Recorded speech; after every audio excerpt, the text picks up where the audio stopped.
ඊළඟ ප්‍රශ්නයෙන් අහන්නේ කාමර උෂ්ණත්වයේදී කියන්නේ අපි මේ ඉන්න උෂ්ණත්වයේදී නිසංග අර්ධ සන්නායකයක් ලෙස ක්‍රියා කරන්නේ මොකක්ද කියලා. අපි ඊට කලින් දැනගන්න ඕනි සන්නායක කියන්නේ මොකක්ද? නිසංග අර්ධ සන්නායක කියන්නේ මොකක්ද?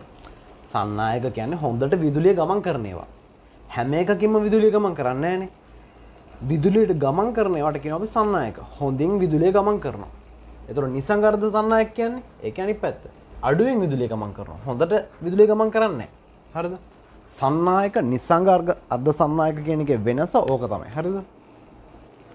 හරි. අපි උදාහරණ බලමු සන්නායක. සන්නායක කිව්වේ විදුලිය හොඳට ගමන් කරනවා. කොප නැත්නම් තඹ. Cu ඇලුමිනියම් Al යකඩ Fe ඊළඟට Em මේ වගේ හොඳට විදුලිය ගමන් කරනවා. සන්නායක. නිසංග අර්ධ සන්නායකේ විදුලිය හොඳට ගමන් කරන්නේ නැහැ. Si silicon. සිලිකන් වලින් විදුලිය හොඳට ගමන් කරන්නේ නැහැ. මේක ජර්මේනියම්. Ge ජර්මේනියම්. මේ දෙක හොඳට විදුලිය ගමන් කරන්නේ නැහැ. හරිද? එතකොට උත්තරය මොකක්ද?